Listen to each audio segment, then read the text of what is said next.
बाबर आजम एक नहीं, दो नहीं, तीन नहीं, पांच नहीं, पूरे 10 करोड़। जी हाँ, 10 करोड़ में बीबीएल में जो है उनका बिग बैश लीग जो होती है उसमें माहिदा होने जा रहा है।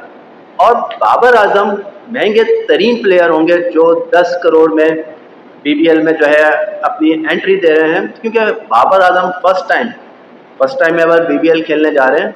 और बिग बैश लीग जो ऑस्ट्रेलिया में खेली जाती है उसका हिस्सा होंगे 2025 में। बाबर आजम जो है सिडनी सिक्सर्स का हिस्सा होंगे। और उनको मोस्ट एक्सपेंसिव प्लेयर वो इसलिए है 10 करोड़, क्योंकि सिडनी सिक्सर्स का जो बेस्ट प्राइस थी, मतलब जिसपे सिडनी सिक्सर्स ने सोचा था कि भाई 7.25 करोड़ से ज़्यादा का बंदा हम नहीं लेंगे, लेकिन बाबर आजम वो प्लेयर है कि जिसमें सिडनी सिक्सर्स ने अपनी बेस्ट प्राइस को जो है, जो एक उनकी लिमिट होती है, उसको क्रॉस किया है और 7.25 करोड़ के बजाय 10 करोड़ में जो है बाबर आजम से माहिदा किया है। और बाबर आजम अब जो है एक्शन में नजर आएंगे बिग बैश लीग में। लेकिन साथ में जो है बाबर आजम के अलावा और भी प्लेयर्स हैं पाकिस्तान के जो बिग बैश लीग में नजर आएंगे। और जो एरॉन फिंच हैं ऑस्ट्रेलिया के बल्लेबाज, बेहतरीन बल्लेबाज ऑस्ट्रेलिया के, उन्होंने भी जो है इस चीज़ का इजहार किया है कि पाकिस्तानी प्लेयर्स जो होंगे बिग बैश लीग में नजर आएंगे। स्पेशली उन्होंने बाबर आजम के लिए जो कहा है वो बड़ा अलग कहा है। उन्होंने कहा है बाबर आजम उनके जो है बेस्ट प्लेयर हैं, पाकिस्तान के ग्रेटेस्ट प्लेयर हैं, और जो ये डिकेड है इसमें सबसे मोस्ट बेहतरीन प्लेयर हैं जिन्होंने परफॉर्म किया है। और जो पाकिस्तान की मौजूदा टीम है उसमें बाबर आजम के नाम के अलावा और कोई नाम ऐसा नहीं है जिसको वो ग्रेटेस्ट कह सकें। और ये ऑस्ट्रेलियन फैंस के लिए जो है बहुत अच्छी न्यूज़ होगी कि Babar Azam big bash league में खेलते हुए नजर आएंगे। ये सारा कहना था एरॉन फिंच का। एरॉन फिंच जो ऑस्ट्रेलिया के प्लेयर्स हैं और बिग बैश लीग का भी हिस्सा होते हैं। साथ में शाहीन शाह अफरीदी, मोहम्मद रिजवान विकेट कीपर, और इसके अलावा हारिस रऊफ, शादाब खान, इन लोगों का भी जो है माहिदा होने जा रहा है बीबीएल के साथ। शाहीन, लेकिन उनको जो है बाबर आजम जितने पैसे तो नहीं मिलने। शाहीन शाह अफरीदी जो हिस्सा होंगे वो होंगे ब्रिस्बेन हीट का। इसी तरह हारिस रऊफ जो ज्वाइन कर रहे हैं वो हमेशा जो है मेलबर्न स्टार को ज्वाइन करते हैं और उसी का हिस्सा होंगे, उन्हीं की तरफ से खेलेंगे। साथ में मोहम्मद रिजवान जो विकेट कीपर हैं वो मेलबर्न रेनिगेट्स के साथ खेलेंगे, उनकी टीम में उनका हिस्सा होंगे। बाबर आजम की जहाँ तक बात है, बाबर आजम पहली बार बीपीएल का हिस्सा होंगे और पहली बार खेलेंगे, और वो 14 दिसंबर के बाद से एक्शन में नजर आएंगे, क्योंकि 14 दिसंबर से बीबीएल का इवेंट शुरू हो रहा है ऑस्ट्रेलिया के अंदर। और डिफरेंट वेन्यूज में मैचेस खेले जाएंगे, जिसमें मेलबर्न क्रिकेट स्टेडियम भी होगा, सिडनी क्रिकेट स्टेडियम भी होगा। इसके अलावा अगर बाबर आजम की बात की जाए तो बाबर आजम जो अभी पाकिस्तान में है स्किल डेवलपमेंट का कैंप लगा हुआ है, उसमें प्लेयर्स आके अपनी परफॉर्मेंस दिखा रहे हैं, अपनी फिटनेस शो कर रहे हैं। तो बाबर आजम ने सिर्फ वो कैंप जो है वो सिर्फ 2 दिन ज्वाइन किया और उसके बाद जो है वो लीव कर गए हैं।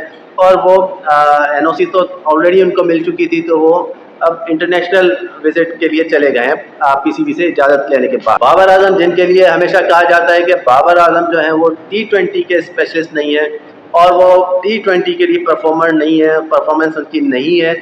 हाँ, अलबत्ता ओडीआई और टेस्ट मैचेस का उनको चांस दिया जा सकता है, हमेशा लोग उनको कहते हैं। और जब भी T20 में उनके हालांकि स्टैट्स देखे जाएँ तो वो काफ़ी अच्छे हैं, लेकिन इंडिविजुअल परफॉर्मेंस जिसकी वजह से टीम कोई मैच जीत सके, उनका स्ट्राइक रेट स्पेशली हमेशा कम रहा है।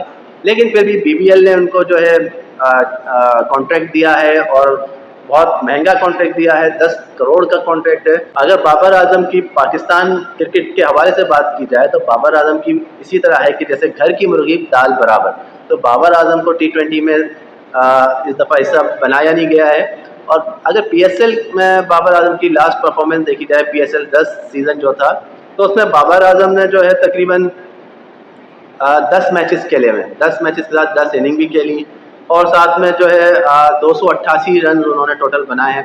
हाईएस्ट उन्होंने एक 94 की इनिंग खेली थी, बड़ी अच्छी इनिंग खेली थी।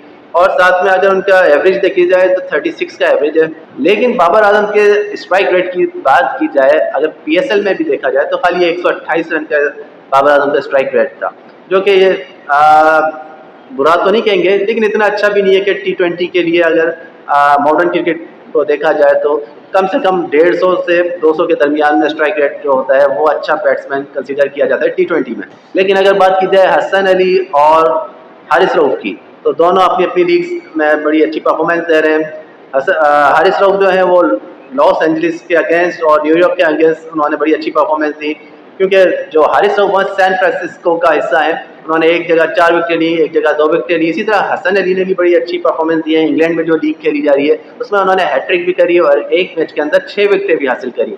तो इन दोनों की भी जो है सिलेक्शन बीबीएल में हुई है और ये सारे पाकिस्तानी काफ़ी प्लेयर्स जो हैं वो बीबीएल में इस दफ़ा एक्शन में नज़र आएंगे।